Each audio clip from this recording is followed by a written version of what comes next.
So we're off to Metalab, which is just in Surrey Hills, and they've basically curated a series of designers like Adam Grudgeram, Megan Morton, Eliza Gorka to create these pieces all based around sushi and how you eat sushi and the beautiful art of sushi. So they've called it Designer Sushi.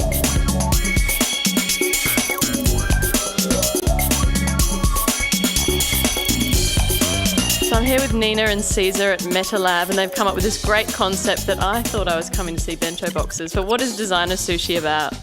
Well, Designer Sushi basically is kind of reinvigorating someone's creative methodologies, if you like. Yeah, so the sushi idea came from a group of German guys that we met while we were touring through Germany last year in Leipzig, and their concept was to get these little boxes and put them on a trestle table at the fair, and they sold them per weight, to a creative person. And the idea was they were supposed to be inspired by bits and then create an outcome from it, whether it's a sketch or a still life photograph, and then document it and send it back to them. So we came up with the idea of trying to collaborate with them. They sent us the actual boxes, we composed the bits. Did you have ideas in mind when you were choosing the little bits, or was it completely at random?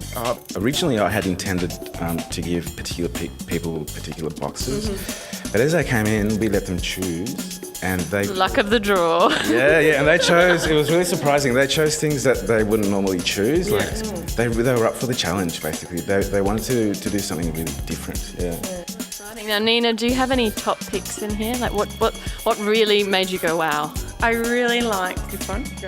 Yeah. Coco Design, they're graphic designers. Yeah. And so they've come up with a vase. And all they had in their box was a whole lot of different hoses. They were really kind of toying with the idea of doing different things, and it was getting to a point where they were like, oh, this is actually harder than we really thought. The simple ideas are always the best. And that's exactly right. And it wasn't to the last second.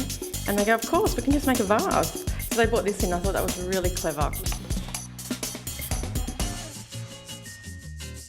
So Nina's let me come back into the back of Metalab to see what goes on, and she's set me a challenge. She's given me one of the boxes like the other designers and artists.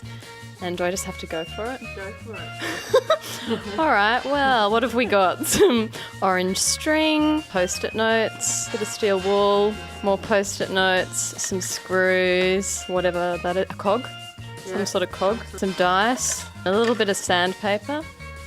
You know what? I'm just gonna grab everything around here. This represents that. This represents the sand from nature, from the sandpaper. I'm just gonna, there we go. There's a moment. Oh, here we go. I don't know if I can touch this. Just do a little angled thing there. I saw here we go. A parking cone to represent the fluoro. I need a finishing moment. Just a giant hammer. It would be if you mash that all up, it would be an amazing piece of jewellery. Ta-da! There's my Designer Sushi. That was some sort of wacky story, isn't it? I'm sure of that.